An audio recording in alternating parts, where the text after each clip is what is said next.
ലേപാക്ഷി എന്ന് പറയുന്ന പ്രദേശത്തേക്കാണ് നമ്മൾ പോയിക്കൊണ്ടിരിക്കുന്നത്. ലേപാക്ഷി എന്ന് പറയുന്ന ഈ പ്രദേശത്തായിട്ട് ഒരു പാർക്കുണ്ട്. ആ പാർക്കിൽ ഇന്ത്യയിലെ ഏറ്റവും വലിയ പരുന്തിൻ്റെ രൂപം കാണാൻ സാധിക്കുന്നുണ്ട്. ഈ കാണുന്ന ഏരിയയിലൊക്കെ തന്നെ ബസ്സുകൾ നിർത്തിയിട്ടതായിട്ട് കാണാൻ സാധിക്കുന്നുണ്ട്. ഈ ഒരു ഏരിയയിൽ തണലുള്ളത് കൊണ്ടായിരിക്കാം ഈ ഒരു ഏരിയയിലേക്ക് ബസ്സുകളൊക്കെ വന്നിട്ടുള്ളത് എന്ന് പിന്നീടാണ് മനസ്സിലാക്കാൻ സാധിച്ചത്. ലേപാക്ഷി എന്ന് പറയുന്ന ഈ ഒരു പ്രദേശം വരുന്നത് ഹിന്ദുപൂർ എന്ന് പറയുന്ന പ്രദേശത്തിനോട് ചാരിയിട്ടാണ്. ശ്രീ സത്യസായി ജില്ലയിലാണ് ഇത് സ്ഥിതി ചെയ്യുന്നത്. ആന്ധ്രാപ്രദേശിൽ 26 സംസ്ഥാനങ്ങളാണ് ഉള്ളത്. അങ്ങനെ നമ്മൾ ഈ ഒരു പക്ഷിയുടെ പ്രതിമയുള്ള ഈ ഒരു ഏരിയയിലേക്ക് ഇങ്ങനെ നടന്നു നീങ്ങുമ്പോൾ ആ കാണുന്ന വലിയ പാറയ്ക്ക് മുകളിലായിട്ടാണ് പക്ഷിയെ കാണാൻ സാധിക്കും. പാർക്ക് സ്ഥിതി ചെയ്യുന്ന സ്ഥലത്ത് ഒരു ക്ഷേത്രവും വരുന്നുണ്ട്. ഹനുമാന്റെ കാൽപാദം പതിഞ്ഞ ഒരു പാറയും നമുക്ക് ഈ പക്ഷിയുടെ ശില്പമുള്ള പാറയ്ക്ക് തൊട്ടടുത്തായിട്ടുള്ള പാറയിൽ കാണാൻ സാധിക്കും എന്നുള്ളതൊക്കെയാണ് ഇവിടുത്തെ ഒരു പ്രത്യേകത. ഈ പാർക്കിലേക്ക് കയറാനായിട്ട് ഓരോ ആളുകൾക്കും 10 രൂപയാണ് ടോക്കൺ എടുക്കേണ്ടതായിട്ടുള്ളത്. ഈ പാർക്കിൻ്റെ നേരെ ഓപ്പോസിറ്റായിട്ട് വലിയൊരു പാർക്കിംഗ് ഗ്രൗണ്ട് തന്നെ സജ്ജമാക്കിയിട്ടുണ്ട്. പാർക്കിംഗ് ഫീകളോ കാര്യങ്ങളൊന്നും വരുന്നില്ല എന്നുള്ളതും ഒരു പ്രത്യേകതയാണ്. പാർക്കിൻ്റെ ഉള്ളിലേക്ക് കയറിയപ്പോൾ ജ്യൂസ് വിൽക്കുന്ന ഷോപ്പ്, അതുപോലെ ഹാൻഡിക്രാഫ്റ്റ് ചെയ്യുന്ന ഒരു ഷോപ്പ്, പിന്നീട് വിവിധ തരം സാധനങ്ങൾ വിൽക്കുന്ന കുറച്ച് ആളുകളെയും നമുക്ക് കാണാൻ സാധിക്കുന്നുണ്ട്. പക്ഷി നിൽക്കുന്ന പാറയ്ക്ക് മുകളിലായിട്ട് നമുക്ക് കയറാൻ കഴിയുകയില്ല. അത് വേറെ തന്നെ ഒരു എൻട്രൻസ് ആണ് വരുന്നത്. അത് ക്ലോസ് ചെയ്ത് വെച്ചിട്ടുണ്ട്. അതിലേക്ക് പ്രത്യേക ടോക്കൺ എടുക്കണം എന്നെല്ലാം എഴുതി വെച്ചിരിക്കണമെങ്കിൽ കൂടി അവിടെ ആരെയും കാണാൻ സാധിക്കുന്നില്ല എന്നുള്ളതാണ്. ആന്ധ്രാപ്രദേശിൽ ടൂറിസം വലിയ പ്രമോഷൻ കൊടുക്കുന്നില്ല എന്ന് പലപ്പോഴുമായി നമുക്ക് തോന്നിയിട്ടുണ്ട്. എന്തുകൊണ്ടാണെന്ന് വ്യക്തമായി മനസ്സിലാക്കാനും സാധിച്ചിട്ടില്ല. ഇവിടെ ഭയങ്കര ബുദ്ധിമുട്ടാണ് ജീവിക്കാൻ എന്ന് ചില നേരങ്ങളിൽ നമുക്ക് തോന്നിപ്പോകും. കാരണം 10 മണിയോട് കൂടി കടകളെല്ലാം ക്ലോസ് ആയി കഴിഞ്ഞാൽ പിന്നീട് ഒരു പച്ച വെള്ളം പോലും ഒരു ടൗണിൽ നിന്നും കിട്ടുന്നില്ല എന്നുള്ളതാണ് ഒന്നാമത്തെ പ്രത്യേകത. 5 മണിയോട് കൂടി വല്ല ആട്ടിൻകൂടും തുറന്നിട്ട പോലെയാണ് റോട്ടിലൊക്കെ ശബ്ദമുയർത്തിട്ടുള്ള സംസാരവും കലപിലകളും കാണാനും സാധിക്കുന്നത്.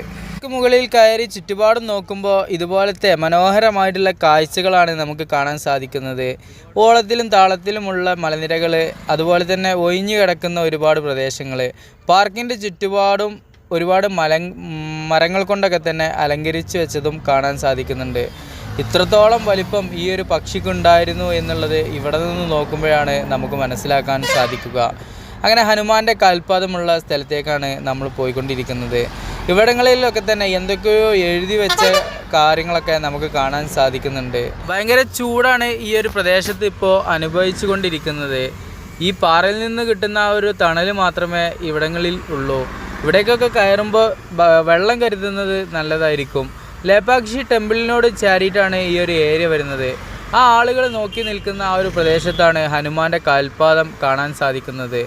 അവിടെ നമുക്ക് ഫുഡ് പോയിൻ്റ്, വ്യൂ പോയിൻ്റ് എന്നെല്ലാം എഴുതി വെച്ചതും കാണാൻ സാധിക്കുന്നുണ്ട്.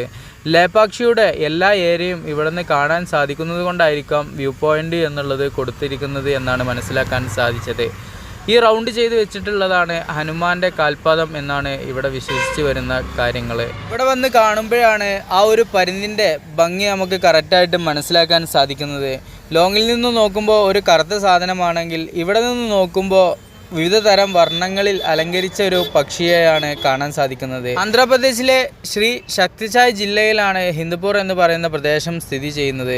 ഹിന്ദുപൂർ എന്ന് പറയുന്ന പ്രദേശത്ത് നിന്ന് ഏകദേശം 14 കിലോമീറ്റർ മാറിയാണ് ലേപാക്ഷി എന്ന് പറയുന്ന ഈ ഒരു പ്രദേശം സ്ഥിതി ചെയ്യുന്നത്. ഇവിടെ നിന്നൊക്കെ നോക്കുമ്പോഴാണ് പരുന്തിൻ്റെ യഥാർത്ഥ വലിപ്പം നമുക്ക് മനസ്സിലാക്കാൻ സാധിക്കുന്നത്.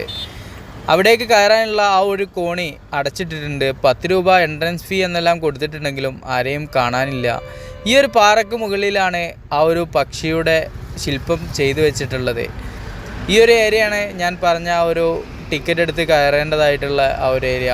മുകളിലേക്ക് കയറുമ്പോൾ ഒരു കലാകാരൻ ഇവിടെ ഇരിക്കുന്നുണ്ടായിരുന്നു. തിരിച്ചിറങ്ങുമ്പോൾ ഒരു കുട്ടി അതിന് മുന്നിലിരുന്ന് പടം വരയ്ക്കുന്നത് കാണാൻ സാധിക്കുന്നുണ്ട്. യഥാർത്ഥ രൂപം ഇങ്ങനെ അയാൾ വരച്ചെടുക്കുന്നത് കണ്ടു നിൽക്കാൻ തന്നെ വളരെയധികം രസകരമായിരുന്നു. ഇങ്ങനെ നമ്മൾ അടുത്ത ഏരിയ ആയിട്ടുള്ള കതിരി എന്ന് പറയുന്ന പ്രദേശത്തേക്കാണ് പോയിക്കൊണ്ടിരിക്കുന്നത്. അവിടേക്ക് പോകുമ്പോൾ ഈ ടൗണിൻ്റെ മെയിൻ കവാടം നമുക്ക് കാണാൻ സാധിക്കുന്നുണ്ട്.